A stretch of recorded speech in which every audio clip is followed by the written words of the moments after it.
ఉన్న దేవుడు, పనిచేసే దేవుడు, కష్టపడే దేవుడు ఎవరి కొరకు?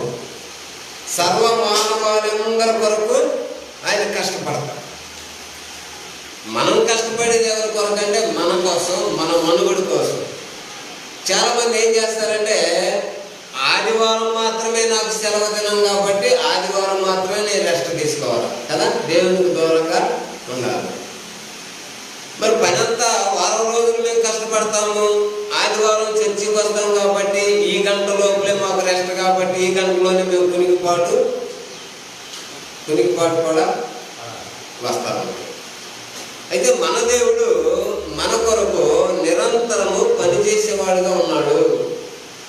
మరి విషయం ఏంటంటే మన దేవునిని ఆరాధించడానికి, కొనియాడుకోవటానికి, మహిమపరచడానికి మనము కూడుకునేటువంటి స్థలము తండ్రి అయిన దేవుడు, ప్రభు అయిన క్రీస్తు, పరిశుద్ధులు సహవాసం అంతా కూడా సార్వత్రిక సంఘములో ప్రభు సంఘముగా కూడేటువంటి దినము ప్రభు దినం.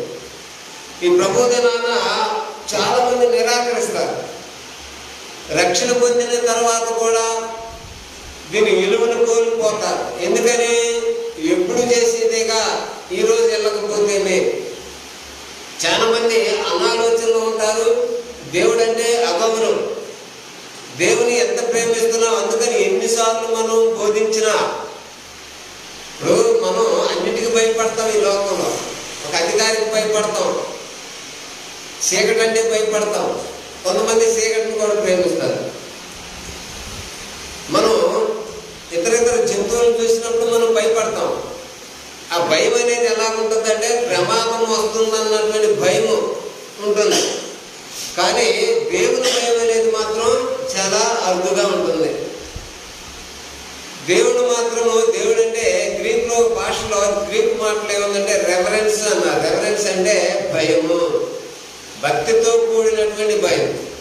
అంటే దేవుని యొక్కకు రావాలంటే మనకు భయము, భక్తి, వినయము, విధేయత, గౌరవము. ఆయన మనలను పిలిచేటువంటి వాడుగా ఉన్నాడు. ఆయనను మనం ఆరాధించాలి అనేటువంటి విధేయతకు కాకుండా అవిధేయత చూపిస్తూ ఉంటాం. ఒకసారి మనము హెబ్రీలకు రాసినటువంటి పత్రికలో 10వ అధ్యాయాన్ని మనం కొద్దిగా ధ్యానిద్దాం.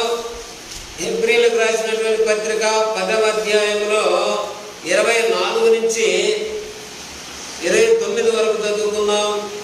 కొందరు మానుకొనుచున్నట్టుగా సమాజముగా కూడుట మానక ఒకరినొకడు హెచ్చరించుచు ఆ దినము సమీపించుట మీరు చూచిన కొలది మరి ఎక్కువగా అలాగూ చేయొచ్చు. ప్రేమ చూపుటకును సత్కార్యములు చేయుటకును ఒకరినొకడు తురుకొనుకొనవలెనని ఆలోచించుము.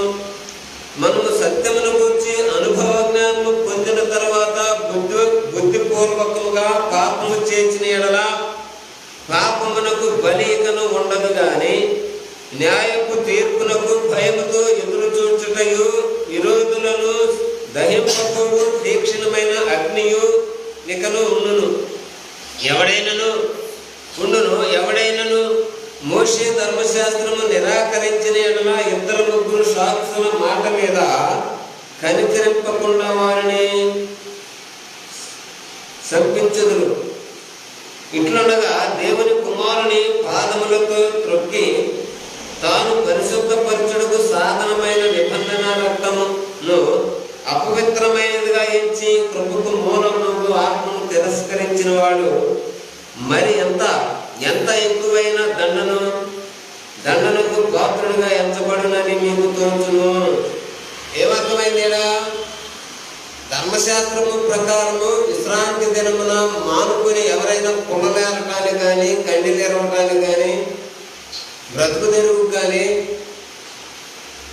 పొలం మీదకి వెళ్ళి విశ్రాంతి దినాన శనివారము ఆ సబ్బాతుకు అంటే రెస్ట్ డే, శనివారం అనేది యూదులు ఇప్పుడు ఒక్కొక్క దినం ఉంది, బౌద్ధులకు ఒక దినం ఉంది, యూదులకు ఒక దినం ఉంది, క్రైస్తవులకు ఒక దినం ఉంది. ఆదివారంలోనే 7 రోజులు వారంలో 7 రోజుల్లో ఒక్కొక్కరికి ఒక్కొక్క రోజుని ఎక్కువగా కట్టుబడి ఉంటారు, దాన్ని బద్దులై ఉంటారు, దానికి గౌరవిస్తారు, దాన్ని ప్రేమిస్తారు. అలాగే యూదులు, ఇజ్రాయిల్ అనేటువంటి వారికి విశ్రాంతి దినము అనేది చాలా పవిత్రమైన దినం. విశ్రాంతి దినానికి మరో పేరేంటి? విశ్రాంతి దినానికి మరొక పేరేంటి? పరిశుద్ధ దినము. అయితే మనం క్రైస్తవులుగా దేవుని యొద్దకు రావటానికి ఆ రోజుల్లో విశ్రాంతి దినాన్ని మానుకుంటే ఏం జరిగేది? పరిణామం ఏంటి? దానికి శిక్ష. ఏమా శిక్ష ఏంటి? పరిమాణం. దానికి ఫలితం ఏంటి? ఎవరైనా ఒక విశ్రాంతి దినాన్ని నిరాకరించి రాలేకపోతే దానికి పరిణామం ఎలాగా ఉంటుంది? రాళ్లతో కొట్టి ఎవరైతే రాలేదో వాళ్ళు గుర్తించి పాలెను వెలుపులకు తీసుకుని రాళ్ళు తీసుకుని జోలి కట్టుకుని రాళ్ళను జోలిలో పోసి రక్తం కారునంతగా కొట్టి చనిపోయిన తర్వాత రాళ్ళు గుట్టగా వ్యక్తి మీద వేసి వచ్చేవాళ్ళు. మరి ఇక్కడ ఏం రాస్తున్నాడంటే కొందరు మానుకుంటూ ఉన్నారు. ఆ రోజు నుంచి ఈ రోజు వరకు మానుకునే వాళ్ళు ఉన్నారు. అంటే అప్పుడప్పుడు వచ్చే ఆదివారం, అప్పుడప్పుడు ఒక ఆదివారం ఎంపిక చేసుకుంటారు, మిగతా వారాలు వద్దులే, మనం ఈ వారం వెళ్దాం, నెలలో 5 వారాలు వస్తాయి, నెలలో 4 వారాలు వస్తూ ఉంటాయి, నెలలో మనం ఒక వారం వెళ్దామని కొంతమంది నిర్ణయించుకున్నారు. కొంతమంది ఏమో అసలు ఆదివారం విలువ తెలియక అప్పుడప్పుడు వచ్చిపోతూ ఉంటారు. అంటే 2 వారాలకు ఒకసారి, 3 వారాలకు ఒకసారి, 4 వారాలకు ఒకసారి వెళ్ళి వస్తూ ఉంటారు. మరికొందరు ఏం చేస్తారు? అసలు మానుకుంటారు. అయితే దేనికైనా ఏదైనా కారణాలు కావచ్చు. మానుకోవటానికి అనేక కారణాలు ఉన్నాయి కదా. దేవుని మందిరానికి రాకుండా మానుకోవటానికి కారణాలు కోరుకోవాలి. కానీ దేవుని యొద్దకు రావటానికి మనకు ఎలాంటి ఆటంకము లేకుండా మనం గత రాత్రి నుంచే మనం ప్రిపేర్ చేసుకోవాలి. ఏదైతే ఆటంకం లేకుండా, ఆటంకం అనేది లేకుండా మనం ఆదివారం దేవుని సన్నిధానానికి రావడానికి ఏగ్రీముగా మనం సిద్ధపాటు కలిగి రావాలి అనేటువంటిది ఉంది. ఇక్కడ ధర్మశాస్త్రం ప్రకారం వాళ్ళు ఏం చేసేవాళ్ళు అంటే 2-3 సాక్షులు ఉండాలి. సాక్ష్యం లేకుండా జైలు శిక్ష వేయడు. మనకు న్యాయస్థానాలు కూడా బైబిల్ చట్ట ప్రకారం బ్రిటిష్ వాళ్ళ ద్వారా మనకు బైబిల్, మనకు మన భారతదేశంలో ఉన్నటువంటి జ్ఞానం కలిగిన వారు బైబిల్ చదువుకుని, దీంట్లో కొంతమంది బ్రాహ్మణుస్ కూడా చదివారు, బైబిల్ తర్జమా చేసేది. దీనిని ఈ చట్టం ఏం చేస్తుందంటే, ఈ చట్టం బైబిల్ చట్టం కదా, ఇది మనకు బైబిల్ చట్టం. ఆ మోషే ధర్మశాస్త్రం ప్రకారం ఎవరైతే విశ్రాంతి దినాన్ని మీరుతారో అట్టి వారికి మరణ శిక్ష కంపల్సరీగా ఉండేది. దీనిలో కూడా 2-3 సాక్షులు ఉంటేనే మరణ శిక్ష కానీ, ఉరి శిక్ష కానీ, ఏదైనా కూడా జైలు శిక్ష కానీ సాక్షులు లేకుండా ఎవరు చేయడానికి లేదు. ఉందా? సాక్ష్యం అనేది లేకుండా జైలు శిక్ష వేయడానికి కానీ, ఉరి శిక్ష వేయడానికి కానీ లేదు. అయితే ఇక్కడ ఏంటంటే ధర్మశాస్త్ర ప్రకారము 28 వచ్చిన ఎవడైనను మోషే ధర్మశాస్త్రమును నిరాకరించిన ఎడల 2-3 సాక్షుల మాట మీద కనికరింపకుండా, సాక్ష్యం చెప్తే కనికరం లేదు. ఇక రాళ్ళు తీసుకుని కొట్టి చంపడం, శిక్ష నానా విధాలు ఉండే వారిని సంపించుదురు. ఇట్లుండగా దేవుని కుమారుని పాదములతో త్రొక్కి, దేవుని కుమారుని పాదాలతో త్రొక్కేటువంటి ఎట్లా తొక్కగలరు? ఒక ఆదివారాన ఎవరైనా ఒక విశ్వాసి, ఒక రక్షణ పొందినటువంటి సహోదరుడు కానీ ఒక కుటుంబం కానీ నిరాకరిస్తే యేసు ప్రభువుని అవమానపరిచినట్టు. యేసు ప్రభువుని, దేవుణ్ణి అవమానపరిచే వాళ్ళు కోరుకులుగా ఈ లోకంలో ఉన్నారండి. దేవుడు చెప్పింది వినకుండానే దేవుని ఆరాధిస్తున్నామని చెప్పేవాళ్ళు ఉన్నారు. అసలు బైబిల్ తెలియకుండానే మేము దేవుణ్ణి కలిగి ఉన్నామని చెప్పేవాళ్ళు ఉన్నారు. అసలు బాప్తిజం అనేది దానికి తెలియకుండానే, బాప్తిజం యొక్క విలువ, బాప్తిజం యొక్క ఉద్దేశం తెలియకుండానే మేము దేవుణ్ణి కలిగి ఉన్నాము, బాప్తిజం పొందాల్సిన అవసరం లేదని చెప్పేవాళ్ళు ఉన్నారు. మేము బాప్తిజం పొందాము కానీ మేము శరదరింపు తీసుకున్నాము అని చెప్పేవాళ్ళు ఉన్నారు. మేము బాప్తిజం పొందాము కానీ మేము జెండా ప్రమాణం తీసుకున్నామని చెప్పేవాళ్ళు ఉన్నారు. మేము బాప్తిజం పొందాము, మేము అగ్ని బాప్తిజం పొందాము అంటారు. మేము బాప్తిజం పొందాము, పరిశుద్ధాత్మ బాప్తిజం పొందాము అంటాడు. పరిశుద్ధాత్మ బాప్తిజం ఎవరికయ్యా? యేసుప్రభు వారు మొట్టమొదట శిష్యులు ఉన్నారు. అయితే యోహానుకు శిష్యులు ఉన్నారు. యేసుప్రభు వారు 12 మందికి వాగ్దానం చేసిందే ఈ యొక్క బాప్తిజం, పరిశుద్ధాత్మ బాప్తిజం. ఇదే బాప్తిజం, పరిశుద్ధాత్మ బాప్తిజం పొందినటువంటి కుటుంబం ఎవరు చెప్పండి? మీరు చెప్పాలి, లేకపోతే ఎవరికి తెలియదు లోకంలో. మనకు తెలియకపోతే మరి ఎవరికి తెలియాల్సిన అవసరం కూడా లేదు. పరిశుద్ధాత్మ బాప్తిజం 12 మంది యెరూషలేములో మేడగదిలో పొందాడు. తర్వాత ఎవరు పొందారు అయ్యా? పరిశుద్ధాత్మ బాప్తిజం ఎవరు పొందారు? మరలా కొర్నేలి కుటుంబం పొందలేదా? పరిశుద్ధాత్మ బాప్తిజం కొర్నేలి ఇంటి వారు పరిశుద్ధాత్మడు కొర్నేలి బాప్తిజం పొందాడు. కానీ ఆయనకు మరి ఏమవసరమైంది? మరలా నీటి బాప్తిజం అవసరమైంది. అంటే పరిశుద్ధాత్మ బాప్తిజం వాగ్దానం చేయబడింది, ఈ నీటి బాప్తిజం కూడా వాగ్దానం చేయబడింది. ఇది సర్వలోకంలో ఉన్న ప్రజలందరికీ చెందుతుంది. బాప్తిజం పొందిన వారు వినకముందు బాప్తిజం పొందడానికి లేదు. విని బాప్తిజం పొందితే ప్రభు తన రాజ్యమైనటువంటి సంఘంలో చేర్చుకుంటారు. చాలా మంది ఇప్పుడు బైబిల్ చదివేవాడు, బైబిల్ పండితులందరూ కూడా పెద్ద పెద్ద మేధావులు కూడా ఏం చెప్తున్నారంటే సంఘము వేరు, రాజ్యము వేరు అంటున్నారు కదా. అంటారా లేదా? చాలా మంది ఏమంటున్నారంటే రాజ్యం అనేది పైనుంచి రావాలా, రాజ్యము వేరు, సంఘము వేరు. అంటే ప్రభు వేరు, సంఘం వేరు. యేసు ప్రభువు నమ్మిన వాడికి యేసు ప్రభు వారు దేవుడు ఎంత ముఖ్యమో సంఘము కూడా అంతే ముఖ్యం. కానీ చాలా మంది పండితులు, బైబిల్ పండితులు ఏం చెప్తున్నారంటే రాజ్యం వేరయ్యా, ఆయన సంఘం వేరుగా పిలిచేవాడు ఉన్నారు, రాజ్యం వేరుగా పిలిచేవాడు ఉన్నారు. కానీ యేసు ప్రభు వారు ఏమన్నారు? మరియు నీవు పేతురు, ఈ బండ మీద నా సంఘమును కట్టుదును అన్నాడు. అంటే రాజ్యము సంఘము ఒక్కటే అనేటువంటి వాక్యాలు చాలా ఉన్నాయి. ఆ రాజ్యం అనేది పైనుంచి రాదు. లోకస్వార్తలు మనం చూసుకుంటే రాజ్యం మీ మధ్యలోనే ఉంది, అది ఎక్కడి నుంచో రాదు అన్నాడు. రాజ్యం అంటే సంఘము అనేటువంటి గుర్తు పెట్టుకోవాలి. ఇక్కడ ఇట్లుండగా దేవుని కుమారుని పాదములకు త్రొక్కి తాను పరిశుద్ధపరచుటకు సాధనమైన నిబంధన రక్తం. రక్తం ఎక్కడుంది అయ్యా? జంతువుల రక్తం పురాతన కాలం నుంచి, అంటే హేబేలు మొదలుకొని హేబేలు మొదలుకొని ఏడదాకా వచ్చింది. యేసు ప్రభు వారు శిలువ మీద బలయ్యేంత వరకు కూడా రక్తం జంతు బలుల రక్తమే పనిచేస్తూ వచ్చింది. మరి యేసు ప్రభు వారు శిలువ మీద చనిపోయిన తర్వాత నిబంధన రక్తం ఒకటి పస్కా పండుగ రోజు, పస్కా పండుగ అనేది ఉండేది. ఆ పస్కా భోజనం భుజించిన తర్వాత ఆయన ఏం చెప్పాడు? ఈ పస్కా విందును నేను పాల్గొనను, నా తండ్రి రాజ్యంలో. మత్తయి సువార్తలో మనం చదవచ్చు. మత్తయి సువార్త 26వ అధ్యాయంలో ఒకసారి తీయండి. మత్తయి సువార్త 26వ అధ్యాయము 26 నుంచి 28 వచ్చిన మనం చదువుకుంటే, మత్తయి సువార్త 26వ అధ్యాయము తీయండి. మత్తయి సువార్త 26వ అధ్యాయంలో వారు భోజనము చేయుచుండగా యేసు ఒక రొట్టెను పట్టుకొని దానిని ఆశీర్వదించి విరిచి తన శిష్యులకిచ్చి, మీరు తీసుకొని తినుడి, ఇది నా రక్తము అని చెప్పాను. ఇది నా రక్తము, ఇది నా శరీరం అని చెప్పాను. మరియు ఆయన గిన్నె పట్టుకొని కృతజ్ఞతాస్తుతులు చెల్లించి వారికిచ్చి, దీనిలోనిది మీరందరూ త్రాగుడి, ఇది నా రక్తము.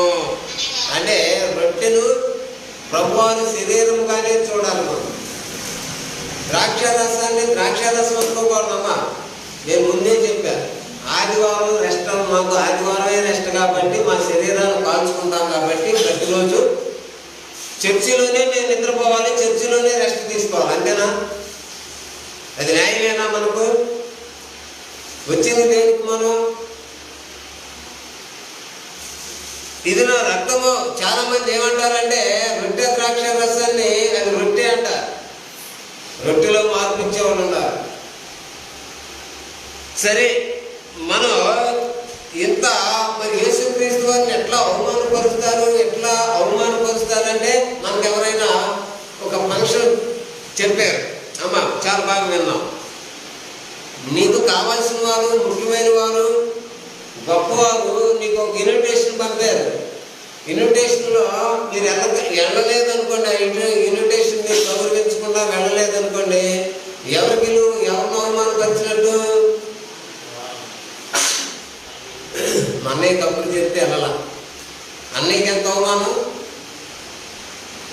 ఆ సీట్లో నువ్వు కూర్చోాలా నీకెంత అవమానం, ఆ విందులో నువ్వు పాల్గొనాలా నీకెంత అవమానం.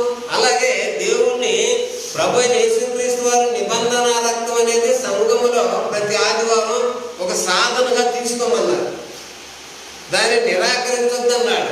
చాలా మంది ఇంట్లో రెస్ట్ తీసుకుంటా ఉన్నారు కదా, చాలా మంది జ్ఞానం లేదు. అందుకనే ఒక్కొక్కసారి మన హృదయము కొవ్వు చేస్తూ ఉంటుంది. దేవుడు కొడితే కానీ వినడు మనిషి, దేవుడు కొడతాడు, అప్పుడప్పుడు మర్చిపోతాడు మనిషి. దేవుడు గాయం చేస్తాడు, గాయం మానుతాడు కదా, గాయం చేస్తాడు, మానుతాడు. ఆయన ద్వితీయోపదేశకాండంలో 32:17 వచ్చినాడు. ఆయన గాయం చేస్తాడు, గాయం మానుపుతాడు. ఏ గ్రంథంలో 5:18-17 వచ్చినాల్లో కూడా ఉంది. దేవుణ్ణి కలిగి ఉన్నటువంటి మనుషుల యొక్క తీరి ఎలాగ ఉండాలనేది మనం చూస్తే దేవుణ్ణి నిరాకరించే వాళ్ళు ఎక్కువై ఉన్నారు. ఇప్పుడు ఒకటి మనం అసాధ్యమైన దాన్ని చూద్దాం. హెబ్రీలకు రాసినటువంటి పత్రికలో 11వ అధ్యాయము 6వ వచన భాగంలో మనం చదువుకుంటే, విశ్వాసము లేకుండా ఏంటమ్మా, ఏమి లేకుండా, విశ్వాసము లేకుండా దేవునికి ఇష్టడై ఉంటాడు, అసాధ్యము. చూడండి, అసాధ్యం అంటే ఏది చూద్దాం. అసాధ్యాలు కొన్ని ఉంటాయి, దేవునికి సమస్తమును సాధ్యమే. దేవునికి సమస్తము సాధ్యమే, మానవులకి కొన్ని అసాధ్యమైనవి ఉంటాయి. దేవునికి సమస్తం సాధ్యమంటే దేవుడు పాపం చేయడు, దేవుడు పాపం ఉన్న చోట ఉండడు. ఇక్కడ ఒక విషయాన్ని మనం మాట్లాడుకుంటే 6వ అధ్యాయం 11:6లో మనం చదువుకున్నాం కదా, ఏమన్నాడు? విశ్వాసము లేకుండా దేవునికి ఇష్టడైన అసాధ్యము. బాగా చక్కగా గుర్తుపెట్టుకోవాలి. విశ్వాసం అనేది మానవ జీవితంలో చాలా ప్రాముఖ్యమైనటువంటి బాధ్యత వహిస్తూ ఉంది. విశ్వాసం అనేది దేవుని ఎంతకు నడిపిస్తుంది నిన్ను. విశ్వాసం అనేది దేవుని నుండి, అవిశ్వాసం ఏం చేస్తుంది? దేవుని నుండి దూరం చేస్తుంది. విశ్వాసం అనేది, నమ్మిక అనేది, నమ్మకానికి నిర్వచనం విశ్వాసం అన్నా నమ్మకం అన్నా ఒకటే. కానీ ఆ విశ్వాసం అనేది ప్రతి విశ్వాసానికి ఒక ప్రారంభం ఉంటుంది, ఉండదా? ప్రారంభం అనేది, విశ్వాసానికి ప్రారంభం అనేది ఉంటుంది. నతనీయులు నమ్మాలి అంటే దానికి ఒక ప్రారంభం కావాలి. మరియా మార్తలు యేసు ప్రభువుని నమ్మాలంటే ఒక ప్రారంభం కావాలి. పుట్టినది మొదలుకొని గుడ్డివాడైనటువంటి యోహాను సువార్తలో 9వ అధ్యాయంలో గుడ్డివాడిని స్వస్థపరిచాడు. ఆయనను నమ్మటానికి, ఆయన ప్రారంభించడానికి, ఆయన నమ్ముకోవటానికి ఏం కావాలి? ప్రారంభం కావాలి. సమరయ స్త్రీ, అందరు శ్రద్ధగా వినాలి. మా టైం ఎంత అయింది? నీ గురించే చెప్పుకుంటున్నాను. దేవుడు అంటే అంత భయం లేకుండా పోయింది. దేవుడు అప్పుడప్పుడు కొడతాడు, జాగ్రత్త. ఇక్కడ ఒక విషయం ఏంటంటే, ఇక్కడ మనం విశ్వాసం అనేది, విశ్వాసానికి నా ప్రారంభం ఉండాలి. సమరయ స్త్రీ యేసు ప్రభువుని నమ్మింది, అది ఒక ప్రారంభం. తీసుకువెళ్ళి ఊర్లోకి వెళ్ళి ఆ సమరయాలు పట్టణంలోకి వెళ్ళి సమరయాలందరినీ తీసుకొచ్చేసింది బావి దగ్గర. యేసు ప్రభువు కూడా అన్నారు, నా మాట నీవు నమ్ము అన్నాడు. ఇప్పుడు అసాధ్యమైన వాటిని మనం గమనిస్తే, విశ్వాసము లేకుండా దేవునికి ఇష్టడైన అసాధ్యం. దేవుడు విశ్వాసం ఏం చేస్తుందంటే దేవుణ్ణి దగ్గరగా చేస్తుంది. దేవునితో స్నేహం, దేవునితో సాంగత్యం, దేవుని ప్రేమించే మనసు, దేవుని మనసులో ధ్యానించేటువంటిది ఏముంటుందంటే మనకు విశ్వాసం అనేది చాలా ప్రాముఖ్యమైనది. అందుకనే దేవుని యొద్దకు వచ్చేవాడు, విశ్వాసం లేకుండా దేవునికి ఇష్టడైన అసాధ్యము. దేవుని యొద్దకు వచ్చేవాడు ఆయన ఉన్నాడని, తన్ను వెతుకు వారికి ఆయన ఫలము దయచేవాడని నమ్మవలెను కదా. వస్తారు, తోడుకోవడానికి వస్తారు. ఆశీర్వాదాలు అంటే చాలా మంది వస్తారు కదండి. ఆశీర్వాదాలు అంటే చాలా మంది వస్తారు. మన ఫిబ్రవరి 2వ తారీఖున పోయిన ఫిబ్రవరి 2వ తారీఖున టాంజానియా అనేటువంటి దేశంలో పాస్టర్ గారు బోనాఫీస్ అనేవాడు ఏం చేశాడంటే, ముగింపు ప్రార్థన అంతా అయిపోయిన తర్వాత అక్కడ ఉన్న నూనె డబ్బా ఒలకపోసాడు. ఒలకపోసి మీలో వ్యాధిగ్రస్తులందరూ కూడా ఎవరైతే ముందు ఈ ఆయిల్ తాగుతారో వేదిక మీద పారిపోసాడు. వేదిక మీద పారిపోసి ఆయిల్ ఎవరైతే తాగుతారో వాళ్ళకి ఆశీర్వాదాలు వస్తాయని చెప్పాడు. అప్పుడు ఏం జరిగింది, అందరూ కూడా ఎగబడి అందరూ ఒకరికొకరు దూకి, ఒకరి మీద ఒకరు దూకుండా బలహీనులు బలవంతులు కొట్టేశారు. అక్కడ 20 మంది చనిపోయారు. అక్కడికక్కడే చాలా మందికి గాయాలైన వెంటనే ఆయన తీసుకెళ్ళి జైలు వేశారు. అంటే ఆశీర్వాదాలు అంటే మనుషుడు పరిగెత్తుతూ ఉంటాడు. ఒక్కొక్కసారి రాజకీయ నాయకుడు మనకు వాగ్దానాలు చేస్తాడు. అది ఇస్తాను, ఇది ఇస్తాను, అది చేస్తాను, ఇది చేస్తాను, నేను వస్తాను, మీకు చేస్తానని చెప్తాడు. రాజకీయ నాయకుడు వాగ్దానాలు వేరు. ఆ వాగ్దానాలు కూడా మనుషులు మోసపోతాడు. ఆ వాగ్దానాలు కూడా మోసపోయినట్టే ఈ పాస్టర్ గారు నూనె పారిపోస్తే అందరు శ్రద్ధగా వినండి దయచేసి. ఈ నూనె పారిపోస్తే నూనెలో ఏముంది, పారిపోయేటువంటి కింద వలకపోసాడు. ఆ నూనెని తాగమన్నాడు. తాగితే రోగాలు పోతాయి అన్నాడు. అప్పుడు అందరూ చనిపోయారు. చాలా మంది 20 మంది చనిపోయారు. చాలా మంది గాయాలైంది. ఆశీర్వాదాలు అంటే ఎవరైనా పరిగెత్తుతారు, కానీ అది ఏ మతంలోనైనా ఎక్కడైనా కోరుకునేదండి. అది అప్పుడప్పుడు అంటారు, ఈ బొమ్మ తీసుకెళ్ళి మీకు గుమ్మం కట్టుకో, దేవుళ్ళు వస్తాయి, మీకు ఆశీర్వాదాలు వస్తాయి, మీకు పొలం పండిద్ది, మీకు మంచి ఫలాలు వస్తాయి, ఉద్యోగాలు వస్తాయి, ఈ తాయెత్తు కట్టుకోండి అని చెప్తాడు. అంటే ఆశీర్వాదాలు అనేది మానవుడు పరిగెత్తుతూ ఉంటాడు. విశ్వాసం అనేది లేకుండా దేవునికి ఇష్టడంటే అసాధ్యం. దేవునికి సమస్తం సాధ్యమే. దేవునికి సమస్తం సాధ్యమే కదా. ఆదికాండంలో ఏముంది? ఆదికాండంలో 1:1 దేవుడు ఆదియందు భూమి ఆకాశములను సృజించెను. అంటే సమర్థుడు దేవుడు. 135వ కీర్తనలో ఒకసారి చూడండి. 135వ కీర్తనలో 6వ వచనం ఒకసారి చదవండి వెంటనే. కీర్తన గ్రంథము 130. ఆకాశమందును భూమి యందును సముద్రముల యందును మహాసముద్రములన్నిటి యందును చూడండి, దేవుడు ఆయన తనకు ఇష్టమైనదంతయో జరిగించేవాడుగా ఉన్నాడు. అంటే ఎంత గొప్ప వాక్యమమ్మా. దేవుడు తనకి ఇష్టమైన వాటన్నిటిని జరిగించేవాడు. ఆకాశంలో కానీ, భూమి మీద కానీ, సముద్రములో కానీ, మహాజలముల యందు కానీ ఆయన కార్యాలన్నింటినీ ఆయనకి ఇష్టం వచ్చిన రీతిలో ఆయన చేసేవాడుగా, ఇష్టమైన వాటిని జరిగించేవాడుగా ఉన్నాడు. 104వ కీర్తనలో 19-20 వచనాలు కూడా చదువుదాం. అక్కడే 104వ కీర్తనలో 19-20 వచనాలు చదవండి కాస్త. ఋతువులను తెలుపుటకై ఆయన ఏం చేశాడు? సూర్య చంద్ర నక్షత్రాలని కలుగు చేశాడు, కాలాలను కలుగు చేశాడు. రాత్రిని పగలను వేరు కావాలంటే ఆయన మహాజ్ఞానం పనిచేయాలి. సముద్రములో జలరాశులు కదలాలంటే ఆయన మహాత్మ్యం పనిచేయాలి. ఆయన జ్ఞానం పని చేయాలి. దేవుడు పనిచేసేవాడుగా ఉన్నాడు ముందుగా. మనం ఇక్కడ చూడండి, జలరాశులు ఏం చేశాడు ఆయన? 19-20 వచనాల్లో ఋతువులను తెలుపుటకై ఆయన చంద్రుని నియమించెను. చూడండి, సూర్యుడి దేనికి? ఉదయంలో అస్తమయాన్ని ఉదయాన్ని తెలియజేయడం కోసం సూర్యుడిని కలుగు చేశాడు. అంటే దేవుడు పని చేసేటువంటి వాడు గొప్ప దేవుడు అని మనం గమనించాలి. ఇప్పుడు విశ్వాసం లేకుండా దేవునికి ఇష్టడైన అసాధ్యము. ఆయన ఎద్దకు వచ్చేవాడు ఆయన ఉన్నాడని, తన్ను వెతుకువానికి ఆయన ఫలము దయచేవాడని ఆయన నమ్మవలను కదా.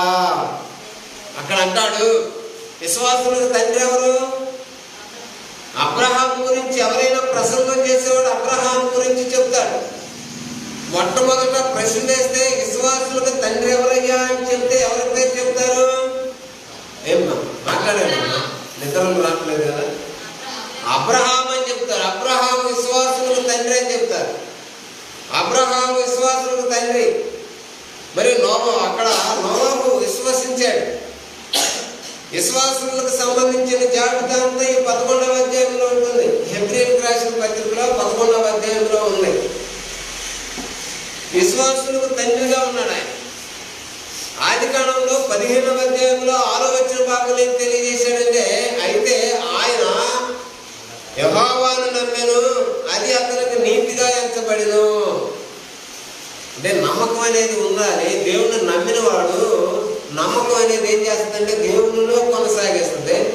అవిశ్వాసిని దేవుని నుండి వేరు చేస్తే పాపంలో నడిపిస్తుంది. పాపానికి నిర్వచనం ఏంటయ్యా సోదరులారా? పాపానికి నిర్వచనం ఏంటి? గురి తప్పటం. అది అతిక్రమం పాపం. గురి తప్పటం అనేది పాపం. పాపానికి నిర్వచనం ఏంటంటే గురి తప్పటం. యెషయా గ్రంథంలో 53వ అధ్యాయం 6వ వచనంలో ఏమంటే, మనము ఏకముగా గొర్రెల వలె దారి తప్పిపోతుంది అన్నాడు. గొర్రె ఏం చేస్తుందంటే దారి తప్పిపోతాం. దాన్ని చూసి అన్ని పోతాం. విశ్వాసానికి సంబంధించిన జీవులను కూడా కొన్ని చెప్తాము. అబ్రహాము విశ్వాసులకు తండ్రి అన్నాడు. హేబేలు ఏం చేశాడు? విశ్వాసమును బట్టి బలి అర్పించాడు దేవుడు. విశ్వాసం క్రైస్తవుని జీవితంలో విశ్వాసం అనేది కోల్పోకూడదు. విశ్వాసం ఏం చేస్తుందంటే అది ఓర్పును కలిగిస్తుంది. విశ్వాసం నిరీక్షణ కలిగిస్తుంది. విశ్వాసం మానవుని దేవుని దగ్గర దేవునితో ఉంచేది విశ్వాసం. అందుకని విశ్వాసం లేకుండా ఇష్టడైన దేవునికి అసాధ్యము అన్నాడు. ఇక్కడ మనం ఇంకొక వచ్చిన భాగంలో చూడవచ్చు. 3వ అధ్యాయం 12వ వచనం చూద్దాం. చూడండి, హెబ్రీయులకు రాసిన పత్రిక 3వ అధ్యాయము 12వ వచన భాగంలో, సహోదరులారా, జీవము గల దేవుని విడిచిపోకున్నట్టే విశ్వాసము లేని దుష్ట హృదయము మీలో ఎవరి యందో అయినా ఉన్నదేమో అని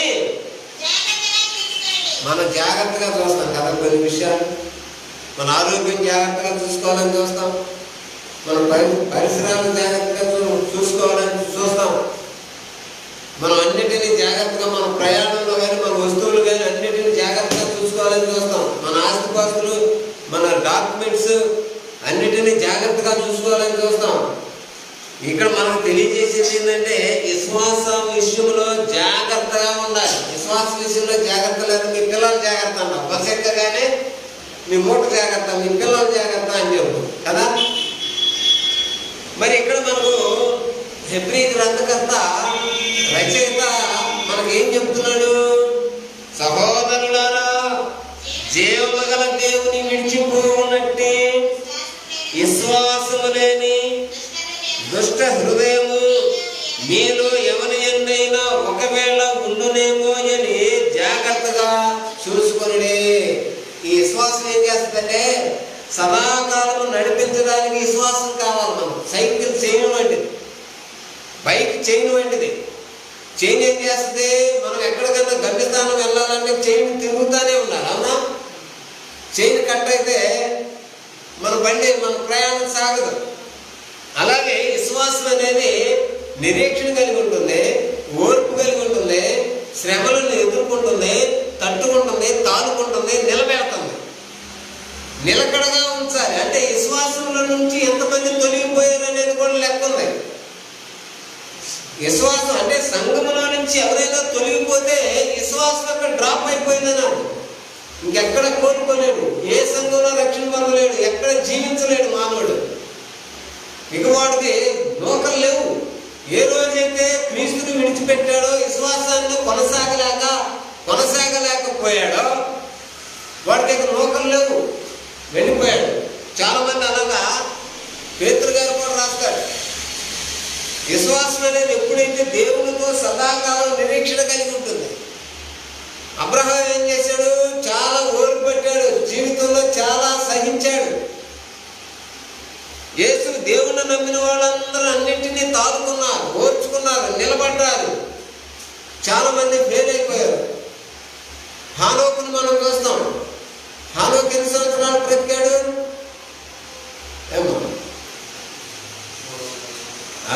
చాలా సంవత్సరాలు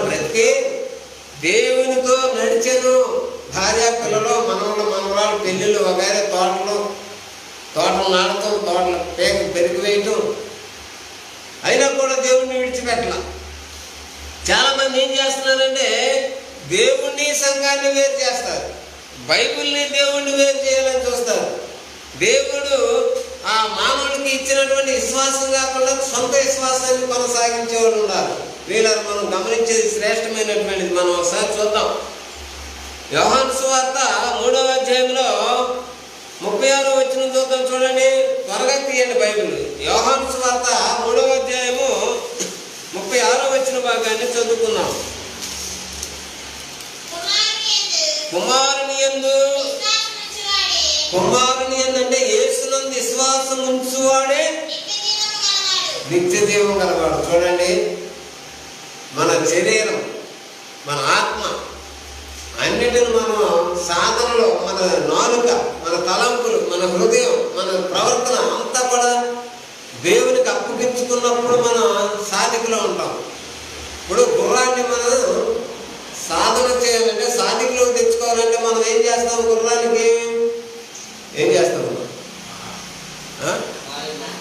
ఏంటది? గుర్రం మన స్వాధీనంలో ఉండాలంటే మనం ఏం చేయాలా? అది కళ్ళు ఉండాలి. మన దేహం కూడా సురక్షితంగా ఉండాలంటే దేవుని వాక్యం ద్వారా మనం బంధించబడి ఉన్నాం. చూడండి ఏం చెప్తున్నాడు యోహాను సువార్తలో 3వ అధ్యాయం 36వ వచనంలో, ఎవరు ఏం విశ్వాసం ఉంచాలా?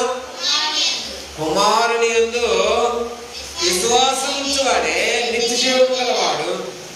కుమారునికి విధేయుడు కాని వాడు జీవము గలవాడు జీవమును చూడడు గాని దేవుని ఉగ్రత వాని మీద నిలిచిండును. దేవుని ఉగ్రత ఎక్కడ ఉంది? యేసు ప్రభువుని ఎవరైతే దేవుని కుమారుడని ఒప్పుకొనరో, మనుషులు ఎదుట ఒప్పుకొనరో.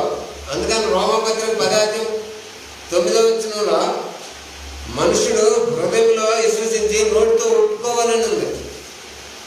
ఉందా? ఉంది. ప్రభువే సాక్షాత్తు యేసు ప్రభువే చెప్పాడు మత్తయి సువార్త 10:32వ వచనంలో, మనుషులు ఎదుట ఎవడైతే నన్ను ఒప్పుకుంటాడో పరలోకమందున్న నా తండ్రి ఎదుట నేను వారిని ఒప్పుకుంటాను. పరలోకమందును ఎవరైతే నన్ను భూలోకంలో ఒప్పుకున్నారో పరలోకమందున నా తండ్రి ఎదుట కూడా నేను ఒప్పుకొనను అన్నాడు. చాలామంది సమాజానికి దడిచేవాళ్ళు ఉన్నారు, చట్టాలకు దడిచేవాళ్ళు ఉన్నారు, అధికారులకు దడిచేవాళ్ళు ఉన్నారు. అంటే మనపై ఎవరైనా అధికారి కావచ్చు, నీ భర్తకు నువ్వు తడవచ్చు. అలాగే యోహాను సువార్తలో మనం చదువుకుంటే చాలామంది 12వ అధ్యాయంలో మనం చదువుకుంటే అధికారులు కూడా చాలామంది ఏం చేశారు? వెనక్కి వెళ్ళిపోయారు. 12వ అధ్యాయం 42వ వచనం నుంచి కొన్ని వచనాలు చదువుకుందాం. యోహాను సువార్త. అయినను అధికారులలో కూడా అనేకులు ఆయనను విశ్వాసం ఉంచిరి గాని, అమ్మా విశ్వాసం ఉంచిరి గాని అంటే ఏదో లోపం ఉంది, విశ్వాసం ఉంది. ఈ రోజుల్లో మన గ్రామంలో కూడా మన ప్రజలు మన చుట్టూ ఉన్నటువంటి వాళ్ళ విశ్వాసం ఉంది, కానీ ఏదో లోపం వాళ్ళని పట్టి పీడిస్తూ ఉంటుంది, బంధిస్తూ ఉంటుంది, శోధిస్తూ ఉంటుంది. సమాజంలో నుండి వెలువేయబడుతుందేమో అని యోహాను సువార్తలో ఆ రోజుల్లో శాస్త్రుల పరిచయాలు, ధర్మశాస్త్ర ఉపదేశకులు చెప్పిందే వేదవాకు. వాళ్ళే రాజు వాళ్ళే మంత్రి అన్నట్టు ఉండేది. వీళ్ళు ఏం చేశారంటే ఆ రోజుల్లో సమాజంలో నుండి వెలివేయబడుతుందేమో అని, ఇది దానికి ఉన్నటువంటి అర్థం ఏంటి? అక్కడ విశ్వాసం ఉంచారు కానీ సమాజంలో నుండి వెలివేయబడుతుందేమో అని పరిశుద్ధులకు భయపడి వారిని ఒప్పుకొనలేదు. వారు ఒప్పుకొనలేదు. పరిచయులకు భయపడి వాళ్ళు ఒప్పుకోలేదు. మనం కూడా చాలా మంది ఈ రోజు నిద్రకాలం మీద ఉన్నాము. జాగ్రత్త. ఏం చేస్తాడంటే మనుషుడు ఏం చేస్తున్నాడు? ఇదిగో నువ్వు ఈ సంఘంలో నుంచి బయటికి వెళ్ళావా, నీకు ఆకు ఒక్కేమో, నీకు లడ్లేమో, నువ్వు చచ్చిపోతే సమాధుల్లో ఇనేమో. ఎవరయ్యా ఇనిపోవటానికి? కొన్ని ఊర్లు ఇలాగే జరిగింది, మనకు తెలిసిన ఊర్లే. ఇంకేం చేస్తారు? సమాజంలో నుంచి నిన్ను వెలివేయటానికి కారణాలు ఏం చెప్తారు వాళ్ళు? నీకు ఆకు ఒక్కలేమో. ఆకు ఒక్కలేకపోతే ఏమవుతుంది అమ్మా? ఇది విచారంగా లేదా మీకు? దేవుని ఎద్దు నుండి పాడు చేయటానికి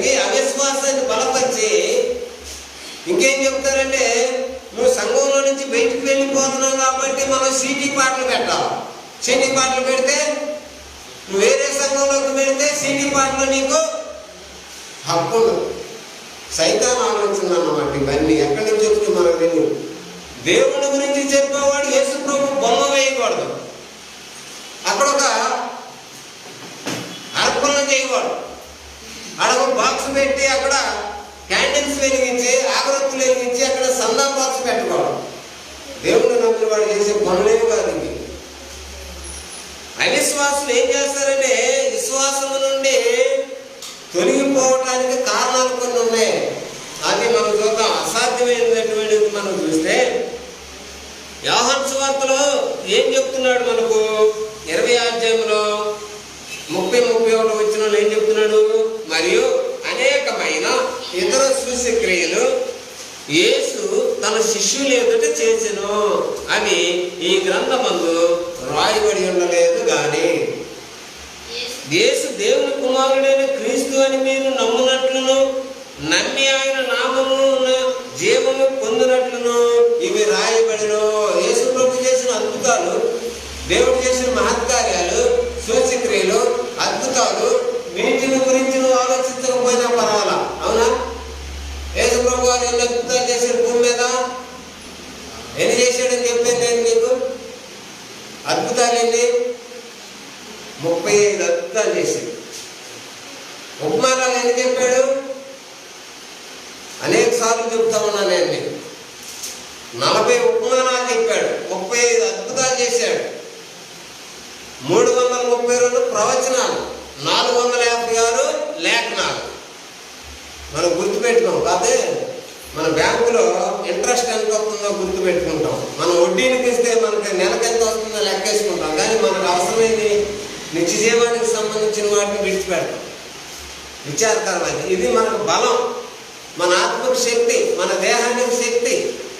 దేవుని వాక్యం ఏం చేస్తుంది? అందుకని అన్నాడు, మనుషుడు రొట్టె వలన మాత్రం జీవించడు కానీ దేవుని నోట నుండి వచ్చు ప్రతి మాట వలన నరుడు జీవిస్తాడు. మనకు 2 రకాలైనటువంటి ఆహారం ఉంది. ఉందా? ఏమో జంతువులకి భూ సంబంధమైన ఆహారం మాత్రమే ఉంది. ప్రతి ప్రాణికి లోకంలో భూ సంబంధమైన ఆహారం మాత్రమే ఉంది. ఒక మానవుడికి మాత్రమే 2 రకాలైనటువంటి ఆహారం. పరలోక సంబంధమైన ఆహారము, భూ సంబంధమైన ఆహారం. పాస్టర్ గారు, ఒక టీచర్ గారంట బల్ల మీద చక్కగా షార్ట్ గీసి చెబుతా ఉంటే పిల్లలు నిద్రపోతున్నారు. ఏం చేయాలి? నిద్రపోతే విచారంగా చెబుతాడా, సంతోషంగా చెబుతాడా, కోపంగా కూడా చెబుతాడు కదా. చాక్ వేసి పెట్టి విసిరేస్తారు ఒక్కొక్కసారి. మన దేహం మన కంట్రోల్లో ఉండాలి. అందుకనే ప్రియులారా, మనం ఇక్కడ యేసు ప్రభు చేసినటువంటి కార్యాలు, అద్భుతాలు, మహత్కార్యాలు, సూచక్రియలు అటబెట్టు. కానీ 31వ వచనం అంటాడు, యేసు దేవుని కుమారుడైన క్రీస్తు అని. అంటే యేసు క్రీస్తు అని ఉంది ఇక్కడ. యేసుకి అర్థం ఏంటి? రక్షకుడు. క్రీస్తు అభిషక్తుడు. ఎప్పుడు అభిషక్తుడయ్యాడు? శిలువ మీద చనిపోయి మెస్సియా రావాలి, లోకానికి రావాలి, వచ్చాడు, సిలువేయబడ్డాడు, చనిపోయాడు, సమాధి చేయబడ్డాడు, తిరిగి లేచిన తర్వాత క్రీస్తు అంటే అభిషేకం పొందాడు. చాలా మంది అభిషేకాల గురించి చెప్తున్నారు. అభిషేకం అంటే గాజు పూసలు తీసేయాలా? ఏం చెప్తున్నారు? దేవుణ్ణి నమ్ముకోవడం అంటే దేవుడు నువ్వు నమ్మేవని ఏం రుజువుపరుస్తావు?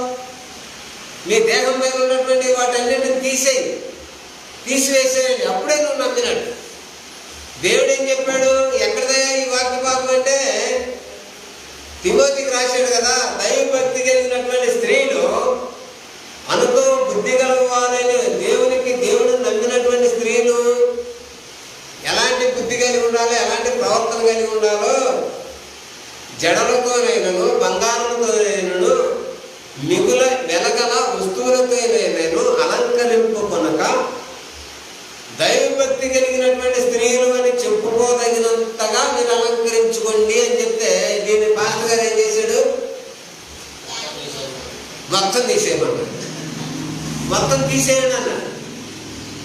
మరి నేను అంటాను అప్పుడప్పుడు, స్త్రీలు గాజులు పూసలు బంగారం తీసివేస్తే పురుషుడు ఏం తీసేయాలి?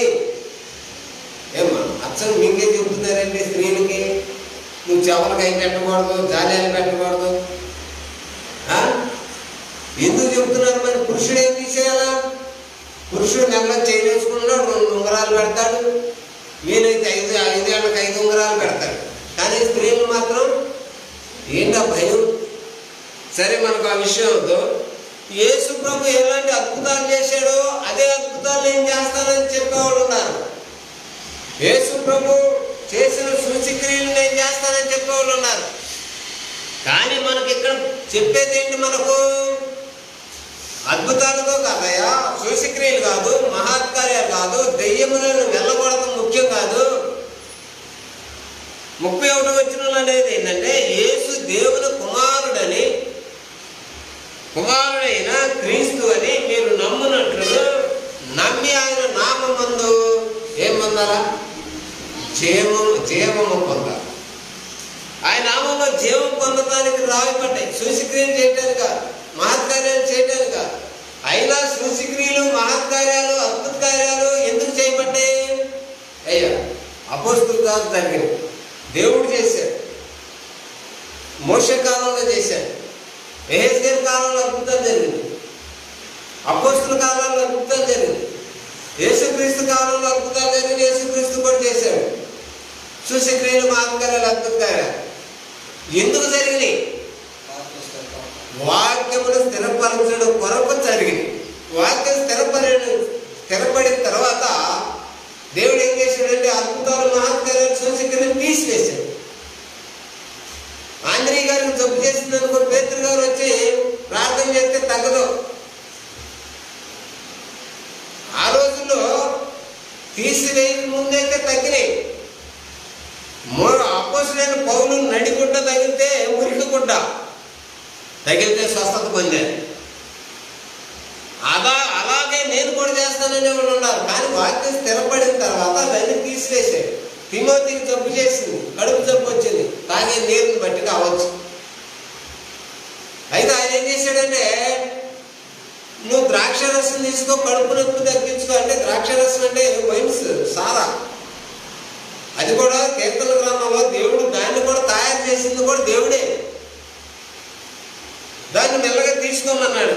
సరే, ఆ విషయం వద్దు. కానీ హెబ్రీయులకు రాసిన పత్రికలోనే ఇక్కడే 2వ అధ్యాయం 3-4 వచనాల్లో ఎందుకు సూచక్రియలు చేయబడ్డాయో మనం ఒకసారి చదువుకుంటే, హెబ్రీయులకు రాసినటువంటి పత్రిక 2వ అధ్యాయము 3-4 వచనాలు చదువుకున్నాం. ఎంత గొప్ప రక్షణను మనము నిర్లక్ష్యం చేసిన ఎడలా, చూడండి, మనం నిర్లక్ష్యం చేస్తాం. చూడండి, మానవుడు నిర్లక్ష్యం చేస్తాడు. అవసరమైతే దేవుడి మీద ఎదురు తిరుగుతాడు, నేనే దేవుడిని అని చెబుతాడు. మానవుడు ఏం చేస్తున్నాడు? నేనే దేవుణ్ణి. ఎంత గొప్ప రక్షణను మనం నిర్లక్ష్యం చేసిన ఎడలా ఎలాగో తప్పించుకుందాము. అట్టి రక్షణ ప్రభు బోధించడం చేత ఆరంభమై దేవుడు తన సిద్ధానుసారముగా సూచక్రియల చేతను, మహత్కార్యముల చేతను, నానా విధములైన అద్భుతముల చేతను, ఈ విధములైన పరిశుద్ధాత్మ వరములను అనుగ్రహించడం చేతను వారితో కూడా సాక్ష్యమిచ్చుచుండగా వినిన వారి చేత మనకు నీకు సత్యాన్ని బోధించే సేవకుడు కావాలా? ఇప్పుడు కొన్నిటిని మనం అసాధ్యమైనటువంటి పనులు మనం చూస్తూ ఉంటే, అందుకని మొదటి యోహాను రాసినట్టు పత్రికలు 5వ అధ్యాయం 10వ వచన భాగంలో,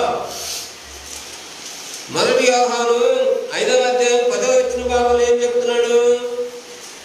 దేవుని కుమారుని యందు విశ్వాసం ఉంచేవాడే తనలోనే, దేవుని కుమారుని విశ్వాసం ఉంచేవాడు మంచి సాక్ష్యం కలిగి ఉన్నాడు. నువ్వు దేవుని నమ్మేమని చెప్పడానికి దెయ్యాలు పడుతున్న అవసరంలా, నువ్వు దెయ్యాల పనులు చేయాల్సిన అవసరంలా. దేవుని కుమారుని విశ్వాసం ఉంచేవాడు తనలోనే సాక్ష్యం కలిగి ఉన్నాడు. దేవుని నమ్మినవాడు ఆయన తన కుమారుని గురించి ఇచ్చిన సాక్ష్యము నమ్మలేదు. అంటే దేవుని నమ్మిన వాడు ఏం చేశాడు? ఆయన కుమారుడు ఇచ్చిన సాక్ష్యం నమ్మలా. అప్పుడు ఏం చేస్తాడు? అతడు దేవుని అబద్ధికుడిగా చేసేవాడుగానే ఉంటాడు. ఈ అవిశ్వాసం ఏం చేస్తుందంటే నేను దేవుని దగ్గరికి పోనీదు, నేను రక్షణ పొందలేదు, దేవుని అబద్ధికుడిగా చేసేటువంటి అవకాశం కూడా ఉంటుంది. అందుకనే సహోదరులారా, దేవుని విడిచిపోకున్నట్టు దుష్ట హృదయము మీ యందు ఎవరి యందైనా ఉన్నదేమో అని జాగ్రత్తగా చూసుకోవాలి. మరి దేవుడు అంటే ఎంత గొప్ప సంగతి అని మనం ఆలోచిస్తే, ఆయన సమర్థుడని దేవుని వాక్యాన్ని, దేవుణ్ణి మానవుని ఎడవగేయటానికి అవిశ్వాసం అనేది ప్రధాన పాత్ర వహిస్తుంది. వీళ్ళని అందుకని కొన్ని వచన భాగాలు చదువుకుందాం. ప్రకటన గ్రంథంలో 21వ అధ్యాయంలో 8వ వచన భాగంలో ఆయన ఏం చెప్తున్నాడంటే, అవిశ్వాసులను, పిరికివారును, అవిశ్వాసులను, అసహ్యులను, నరహంతకులను, వ్యభిచారులను, మంత్రికులను, విగ్రహారాధికులను, అబద్ధికులను అగ్ని గంధకములతో మండు గుండములలో పాలు పొందుదురు. ఇది 2వ మరణము. చాలా మంది మీరు చెప్పాను కదా, ఆహారాల్లో 2 రకాల ఆహారాలు. మరణంలో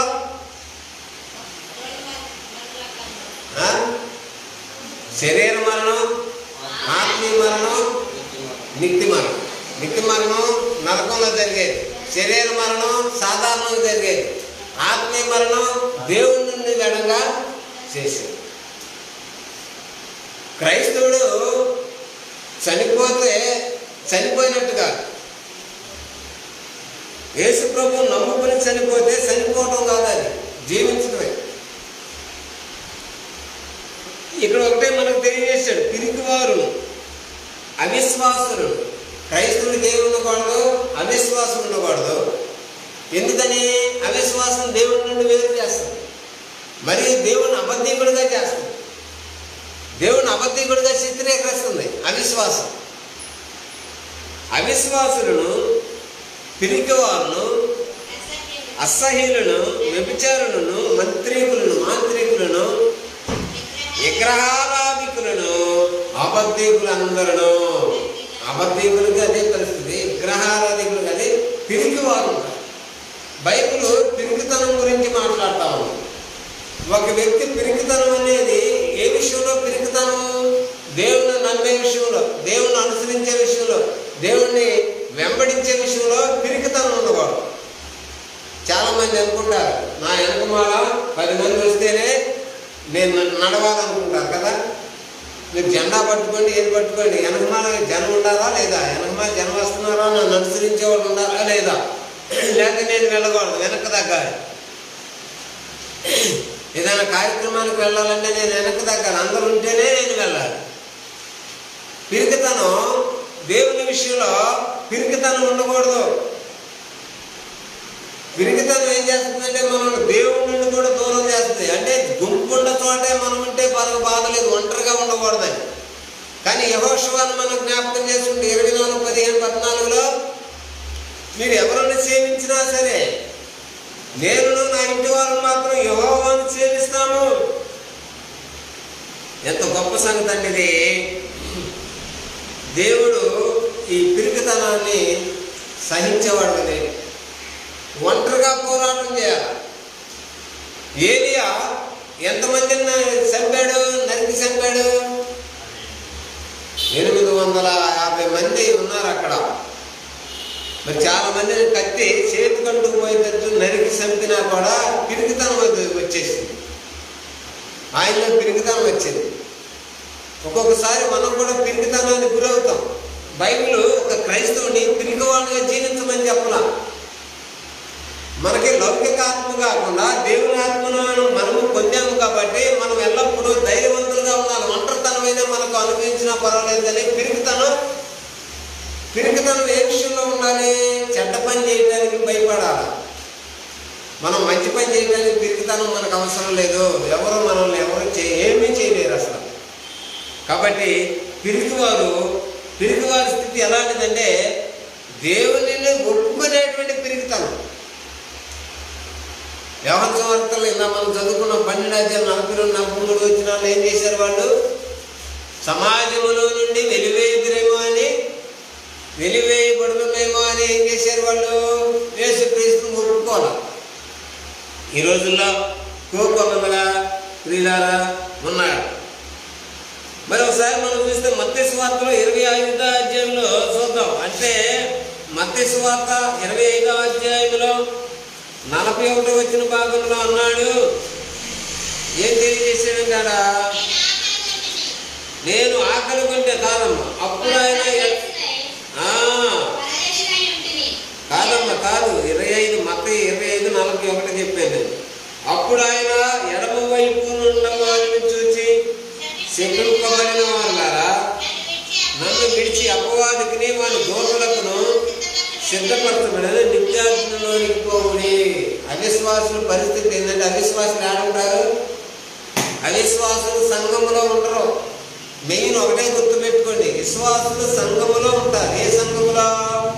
ప్రభు కొరడా దెబ్బల మీద కొట్టుబడిన సంఘంలో ఉన్నాడు. చాలా మంది ఒక ముద్దురాలు ఒకసారి బైబిల్ చదువుకుంటా ఉన్నా, నేను బండి వేసి వెళ్తా ఉన్నా, చెట్టు కింద కూర్చొని చదువుతా ఉన్నా. ఒక 70-80 సంవత్సరాలు కళ్ళతోడు లేకుండా కూడా చదువుతా ఉన్నాడు.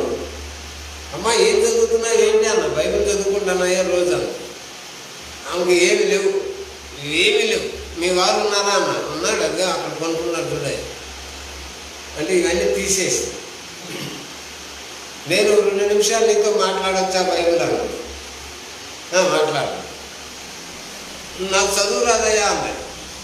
ఏదో గుడ్డి మీద కట్టినా చదువు మీద నాకు చదువు రాదు. నాకు 190 చెప్పింది. అంటే ఏంటి? మాదే, మా విశ్వాసం మాది, మా బోధ మాది, మా పాస్టర్ గారు నేర్పించింది ఇది.